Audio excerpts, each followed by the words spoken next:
Pemirsa, Kabar Banjarmasin kembali hadir menjumpai Pian. Kali ini Lone Ulun Zaldi Ariandi. Sejumlah berita aktual dan beberapa informasi menarik lainnya telah kami siapkan gasan Pian. Berikut berita utama hari ini.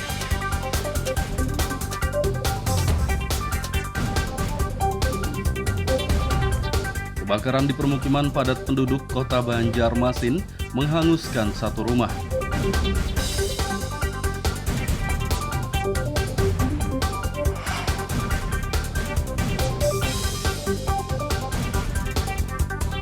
Menolak disuruh beli miras, wanita paruh baya di Kota Banjarmasin tewas dibunuh suaminya.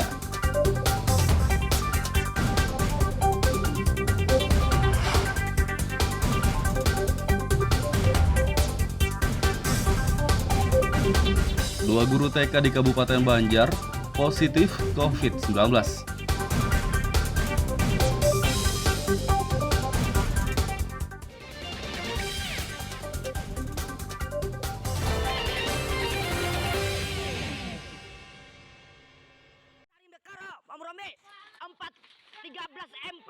Warga di kawasan Tembus Perumnas, Kayu Tangi Ujung, Banjarmasin Utara, Sabtu sore digegerkan dengan kebakaran. Di Cemara Ujung nih.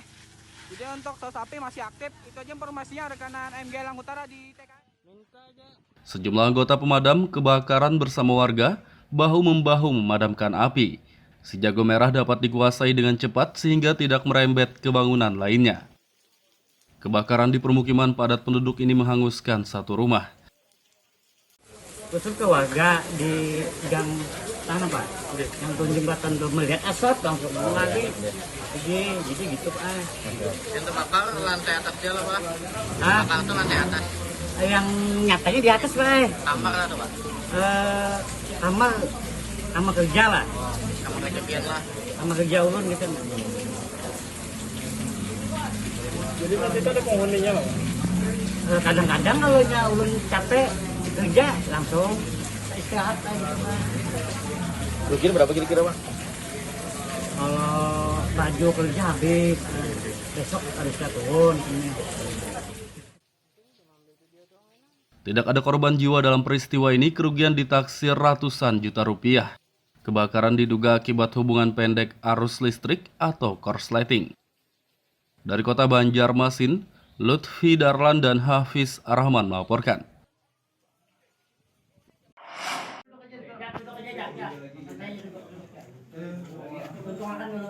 Terkuak sudah penyebab tewasnya wanita paruh baya bernama Fatmawati yang jasadnya ditemukan di gedung eks bioskop kawasan Pasar Cempaka Banjarmasin Tengah pada Kamis lalu. Perempuan berusia 50 tahun itu ternyata dibunuh suaminya berinisial Z.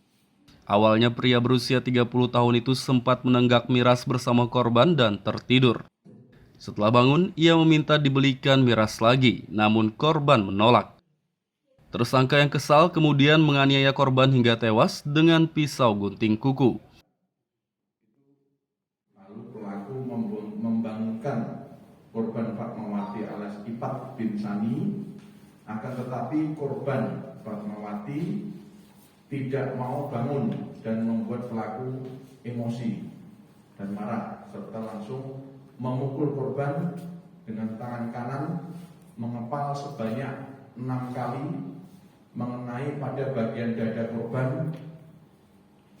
Kemudian pelaku mengambil satu buah jepitan kuku, yang ini ada di depan kita, terjepit di kuku, yaitu ada yang tajamnya itu digunakan menusukkan bagian dagu bawah korban. Tersangka akan dikenai pasal 338 KUHP dengan ancaman 15 tahun penjara. Dari Kota Banjarmasin, Lutfi Darlan dan Hafiz Rahman melaporkan.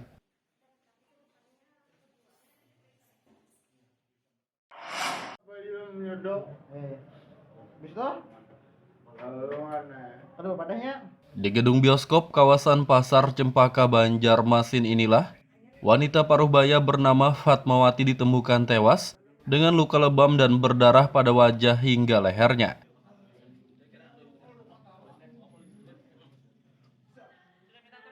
Perempuan berusia 50 tahun itu dibunuh suaminya lantaran menolak disuruh membelikan minuman keras miras oplosan.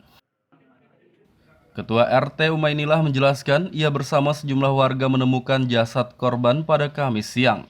Menurutnya saat itu suami korban ada di TKP, namun saat ditanya ia berkilah dan mengatakan korban dibunuh orang tidak dikenal. Kami dapat kabar dari warga bahwa ada ditemukan sosok warga yang tergeletak. Kami naik ke atas dengan membawa kawan-kawan. Kebetulan ada emergensi juga. Kami naik ke atas, kami lihat kelihatan posisi jenazah itu dalam keadaan tidak wajar lah, seperti ada bekas luka. Kami tidak berani menyentuh. Terus kami hubungi petugas kepolisian. Nah, dan terus di samping jenazah itu ada seorang laki-laki yang kebetulan itu adalah suaminya. Dengan kami tanya dia, katanya ditusuk orang. Nah, setahu kami itu dia di atas itu penghuni cuma suami istri berdua, tidak ada orang lain. Salah satu warga, Vita, mengatakan pasangan suami istri tersebut tidak memiliki dokumen pernikahan dan diduga hanya nikah siri saja. Keduanya tinggal di gedung eks bioskop itu selama setahun terakhir dan sering cekcok. Mereka memang tinggalnya di situ, Pak, Bu? Tinggalnya di situ di atas. Oh, Bu, keseharian korban dan pelaku ini apa sih, Bu? Kalau suami itu, kalau yang itu parkir liar. Kalau yang korban meninggal ini kesehariannya bisa jaga malam, bisa juga minta uang gitu, nah kayak sedekah gitu, nah minta sedekah kan. Berarti keduanya ini bukan status suami istrinya, tidak sah, hanya secara lisan. Secara lisan aja. Tapi memang betul, Bu, mereka tinggalnya di atas itu, tinggal bersama, anggaplah sekamar gitu lah. Sudah berapa lama, Bu, kalau setahu Pian mereka di atas itu?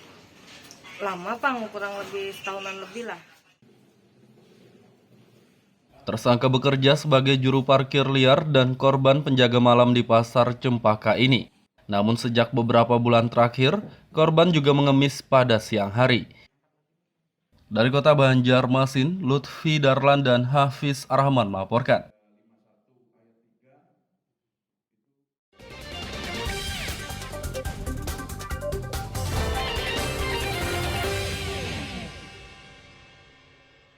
Pemirsa masih bersama kami dalam Habar Banjarmasin.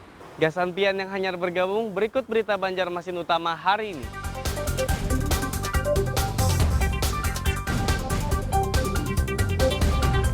Kebakaran di permukiman padat penduduk kota Banjarmasin menghanguskan satu rumah.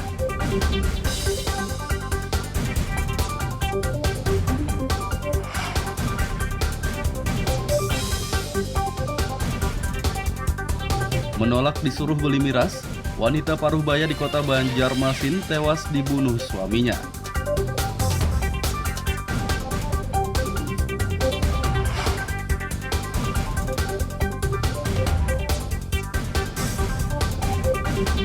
Dua guru TK di Kabupaten Banjar positif COVID-19.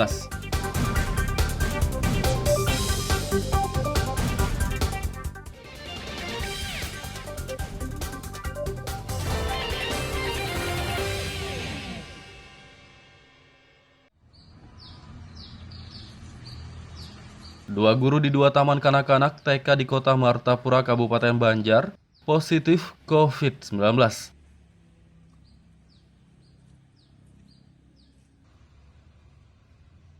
Dua guru terkonfirmasi COVID-19 berasal dari TK Negeri Jawa dan Tanjung Rema Darat. Pembelajaran tatap muka PTM di dua TK tersebut pun dihentikan sementara waktu dan dialihkan ke pembelajaran jarak jauh atau PJJ dengan sistem daring.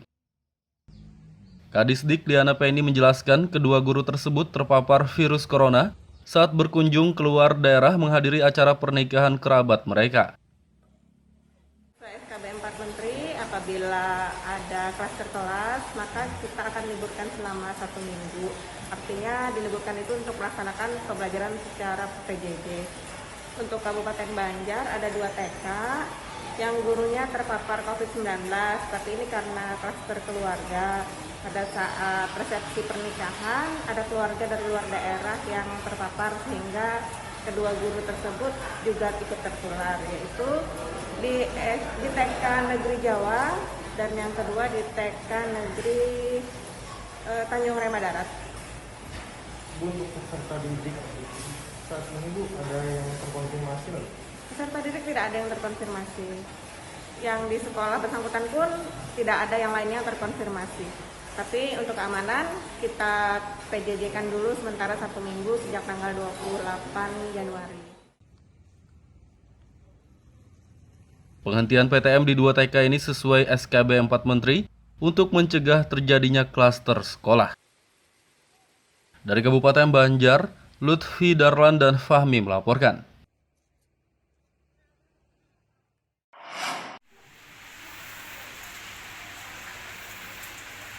Pembelajaran tatap muka PTM 50% untuk seluruh sekolah di Kota Banjarmasin mulai diberlakukan.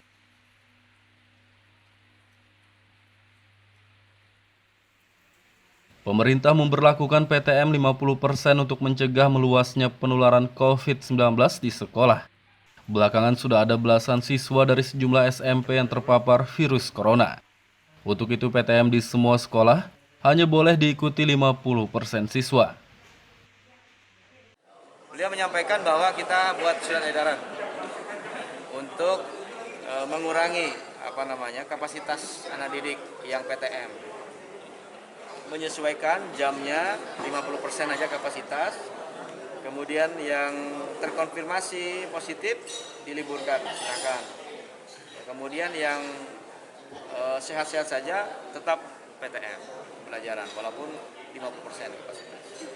Intinya seperti itu, dan juga sesuai dengan arahan Menkes pada saat Zoom meeting bahwa anggap saja gelombang ketiga ini ataupun ancaman Omikron itu jangan terlalu didramatisir lah, bahwa ini sesuatu yang harus kita hadapi sama-sama dan kita sudah 2 tahun menghadapi ini.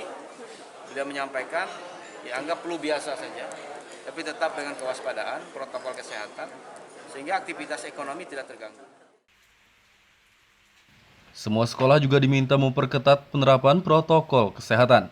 Dari Kota Banjarmasin, Lutfi Darlan dan Fudael melaporkan.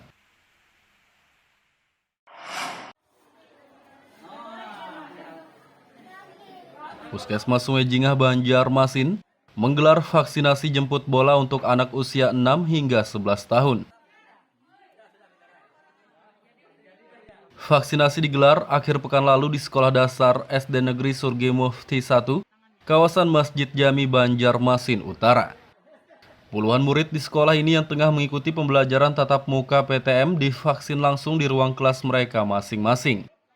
Kegiatan ini telah mendapat persetujuan orang tua murid dan mereka juga diwajibkan hadir mendampingi anaknya. Tapi kalau anu kan mendukung kerjanya sepenuhnya kan. Cuma bagus memang mengadakan vaksin ini. Soalnya kan anak-anak ini kan harus ada daerah itu nah. Selain itu PRT mungkin di rumah sebelum divaksin apa aja yang dilakukan kepada anak saja?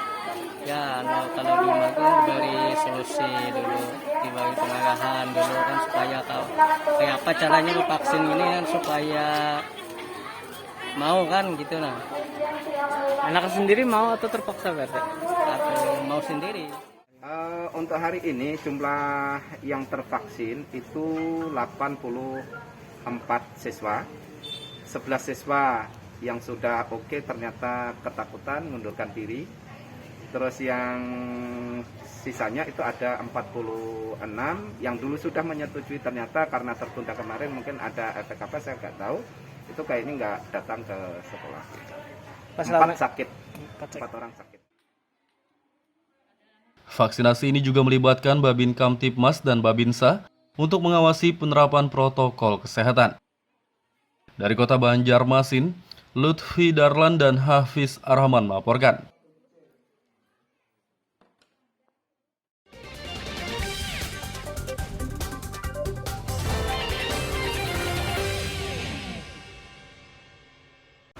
Pemirsa masih bersama kami dalam Kabar Banjarmasin. Gasan Pian yang hanyar bergabung, berikut berita Banjarmasin utama hari ini.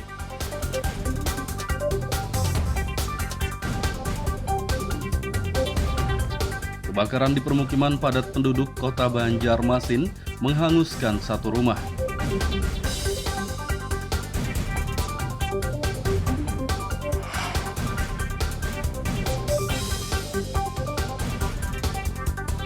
Menolak disuruh beli miras, wanita paruh baya di kota Banjarmasin tewas dibunuh suaminya.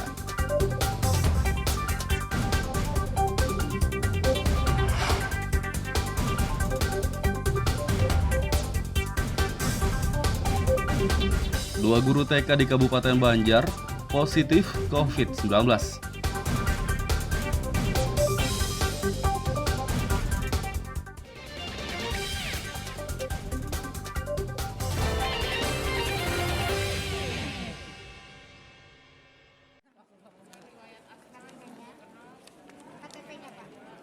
Pemerintah Kabupaten Tapin akhir pekan lalu menggelar vaksinasi dosis ketiga atau booster. Bertempat di Pendopo Galuh Bastari Rantau Baru, vaksinasi diikuti ratusan aparatur sipil negara ASN, karyawan BUMN dan BUMD. Mereka yang mengikuti vaksinasi ini telah divaksin dosis kedua minimal selama 6 bulan. Karena kita laksanakan hari Rabu Kamis, seluruh ASN kita undang ke Pendopo. Jadi di jam 8 ya, laksanaannya sampai selesai. Nah, target ulun 1.000 orang hari itu harus kelar. Makanya ulun memakai 10 tim. Jadi booster pakai AstraZeneca dan Pfizer kita pakai. Ada dosis juga, Pak. Vaksin yang digunakan dalam kegiatan ini adalah Pfizer dan AstraZeneca. Dari Kabupaten Tapin, Lutfi Darlan dan Abdillah melaporkan.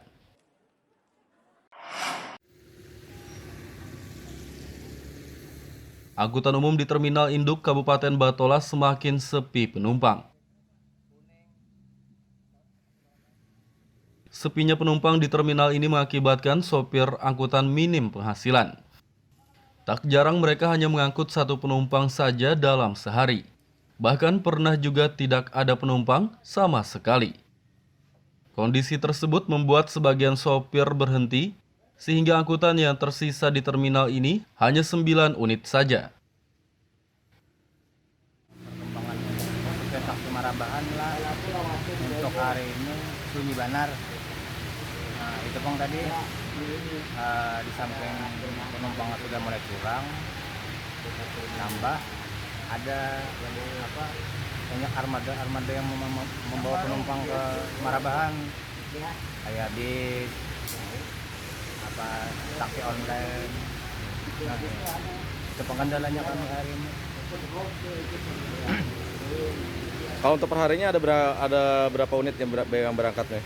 Biasanya kalau kita normal semampu kita kawal aja berangkat 4-5 buah. Tapi untuk hari ini kada kawal lagi sebuah sehari kan. Bahkan ada yang kada kawal berangkat dalam sehari. Tidak ada penumpang lah. Tidak ada penumpang.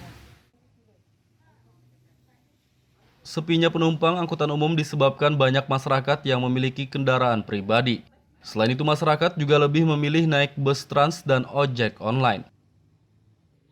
Dari Kabupaten Batola, Lutfi Darlan dan Ibrahim melaporkan.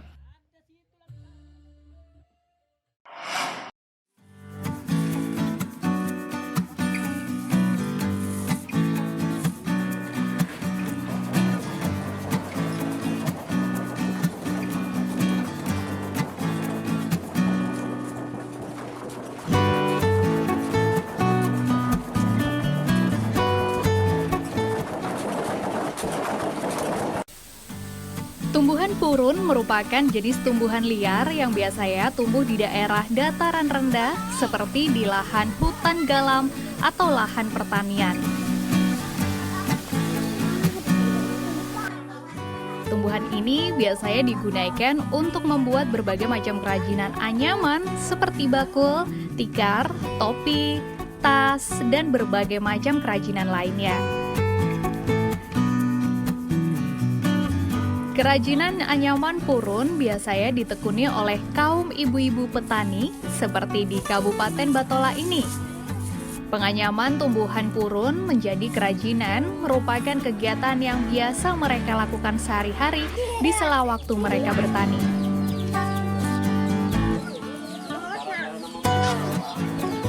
Nah, selain sebagai pengisi waktu senggang dalam bertani, menganyam kerajinan purun ini juga menambah penghasilan mereka. Untuk membuat kerajinan anyaman purun, purun terlebih dahulu dijemur hingga kering dan layu, sehingga tidak mengandung kadar air lagi di dalamnya. Kemudian purun dipilah sesuai ukuran, baik besar dan panjangnya yang berbeda-beda. Setelah dipilih, purun selanjutnya diikat. Kemudian ditumbuk menggunakan mesin tumbuk atau bisa juga secara manual dengan menggunakan kayu.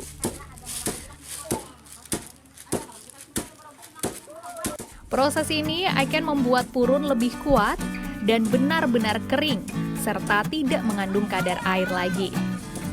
Sementara untuk menganyam kerajinan purun, para pengrajin menyatukan beberapa helai purun dengan pola-pola anyaman dan terus disambung hingga kerajinan selesai. Biasanya purun dibuat menjadi topi, tas, dompet, karpet tradisional, dan yang lain.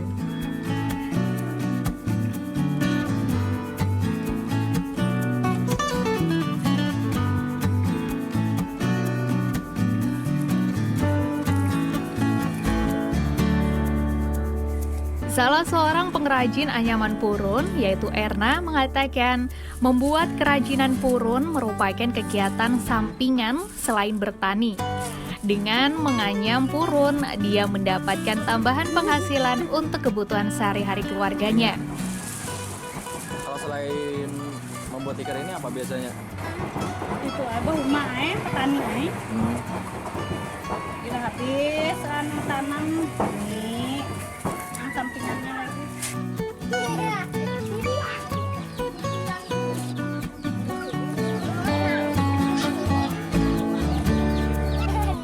Kegiatan ini juga didukung oleh pihak desa setempat. Menurut Kepala Desa Sungai Raya, Amar Jadi, mengatakan agar bahan baku kerajinan purun tetap tersedia, pihaknya telah menyisihkan dana desa untuk budidaya tumbuhan purun. Budidaya purun ini tetap kami kembangkan, yaitu dengan cara salah satunya untuk permodalan kami sisihkan untuk kegiatan di bidang BUMDes. Jadi dana itu kami ambilkan untuk budidaya purun ini dan dianggarkan untuk di dana desa. Selain sebagai penambah penghasilan bagi para petani di sela waktu mereka, nah, menganyam kerajinan purun ini juga merupakan kearifan lokal yang sudah turun-temurun dilakukan sejak zaman dahulu. Muhammad Lutfi Darlan melaporkan dari Batola, Kalimantan Selatan.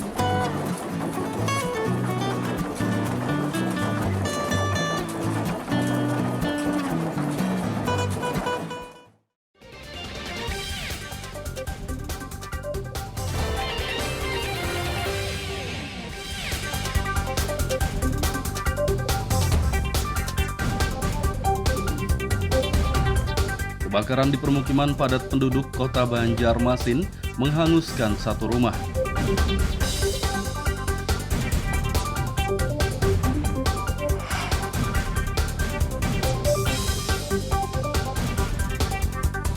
Menolak disuruh beli miras, wanita paruh baya di Kota Banjarmasin tewas dibunuh suaminya.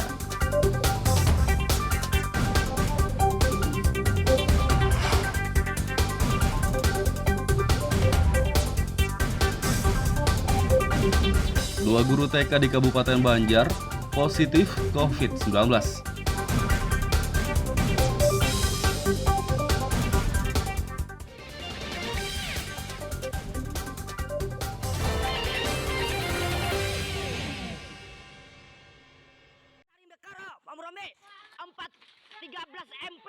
Warga di kawasan Tembus Perumnas, Kayu Tangi Ujung, Banjarmasin Utara, Sabtu sore digegerkan dengan kebakaran. Di Cemara Ujung nih. Jadi untuk sos api masih aktif. Itu aja informasinya rekanan MG Elang Utara di TKI. Sejumlah anggota pemadam kebakaran bersama warga bahu-membahu memadamkan api. Si jago merah dapat dikuasai dengan cepat sehingga tidak merembet ke bangunan lainnya. Kebakaran di permukiman padat penduduk ini menghanguskan satu rumah. Usul ke warga di gang sana Pak, yang tuh jembatan tuh melihat asap langsung lagi, jadi gitu Pak. Yang terbakar lantai atas aja lah Pak. Terbakar itu lantai atas. Yang nyatanya di atas Pak. Kamar lah tuh Pak. Kamar kerja lah. Kamar kerja pian lah. Kamar kerja ulun gitu. Jadi nanti ada penghuninya Pak? Kadang-kadang kalau ulun capek kerja langsung istirahat aja Pak. Ruginya berapa kira-kira Pak? Kalau baju kerja habis, besok harus turun. Tidak ada korban jiwa dalam peristiwa ini, kerugian ditaksir ratusan juta rupiah. Kebakaran diduga akibat hubungan pendek arus listrik atau korsleting. Dari kota Banjarmasin, Lutfi Darlan dan Hafiz Rahman melaporkan.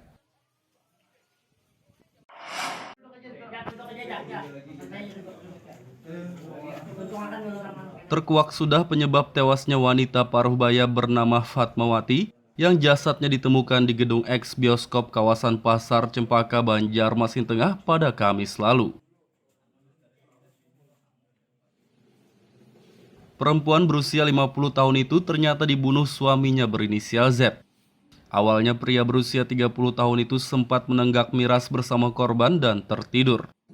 Setelah bangun, ia meminta dibelikan miras lagi, namun korban menolak. Tersangka yang kesal kemudian menganiaya korban hingga tewas dengan pisau gunting kuku. Lalu pelaku membangunkan korban Fatmawati alias Ipat bin Sani, akan tetapi korban Fatmawati tidak mau bangun dan membuat pelaku emosi dan marah serta langsung memukul korban dengan tangan kanan, mengepal sebanyak 6 kali, mengenai pada bagian dada korban. Kemudian pelaku mengambil satu buah jepitan kuku, yang ini ada di depan kita, terjepit di kuku. Yaitu ada yang tajamnya itu digunakan menusukkan bagian dagu bawah korban. Tersangka akan dikenai pasal 338 KUHP dengan ancaman 15 tahun penjara. Dari kota Banjarmasin, Lutfi Darlan dan Hafiz Rahman melaporkan.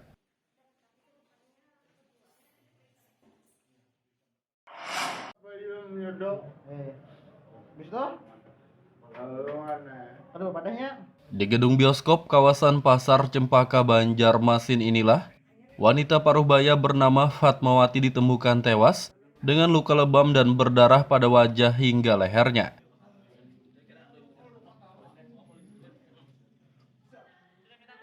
Perempuan berusia 50 tahun itu dibunuh suaminya lantaran menolak disuruh membelikan minuman keras miras oplosan.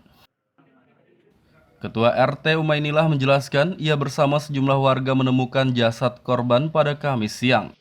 Menurutnya saat itu suami korban ada di TKP, namun saat ditanya ia berkilah dan mengatakan korban dibunuh orang tidak dikenal.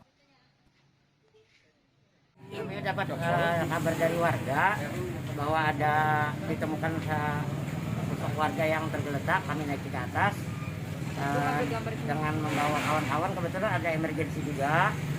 Kami naik ke atas, kami lihat kelihatan posisi jenazah itu dalam keadaan tidak wajar lah, seperti ada bekas luka. Kami tidak berani menyentuh, terus kami hubungi petugas kepolisian. Nah, dan terus di samping jenazah itu ada seorang laki-laki yang kebetulan itu adalah suaminya. Dengan kami tanya dia, katanya ditusuk orang. Nah, setahu kami itu dia di atas itu penghuni cuma suami istri berdua, tidak ada orang lain. Salah satu warga, Vita, mengatakan pasangan suami istri tersebut tidak memiliki dokumen pernikahan dan diduga hanya nikah siri saja. Keduanya tinggal di gedung eks bioskop itu selama setahun terakhir dan sering cekcok. Mereka memang tinggalnya di situ, Pak Bu? Tinggalnya di situ di atas. Oh, Andi. Bu, keseharian korban dan pelaku ini apa sih, Bu? Kalau suami itu, kalau yang itu apa? Parkir liar. Kalau yang korban meninggal ini kesehariannya bisa jaga malam, bisa juga minta-minta uang gitu, nah kayak sedekah gitu, nah minta sedekah kan. Berarti keduanya ini bukan status suami istrinya, tidak sah, hanya secara lisan. Secara lisan aja. Tapi memang betul, Bu, mereka tinggalnya di atas itu belum? Tinggal bersama, anggaplah sekamar gitu lah. Sudah berapa lama, Bu, kalau setahu Pian mereka di atas itu? Lama, Bang, kurang lebih setahunan lebih lah. Tersangka bekerja sebagai juru parkir liar dan korban penjaga malam di Pasar Cempaka ini. Namun sejak beberapa bulan terakhir, korban juga mengemis pada siang hari. Dari kota Banjarmasin, Lutfi Darlan dan Hafiz Arahman melaporkan. Pemirsa, informasi tadi sekaligus menutup perjumpaan kita kali ini. Ulun Zaldi Ariandi, lawan buan redaksi, mengucapkan selamat beraktivitas, sampai jumpa.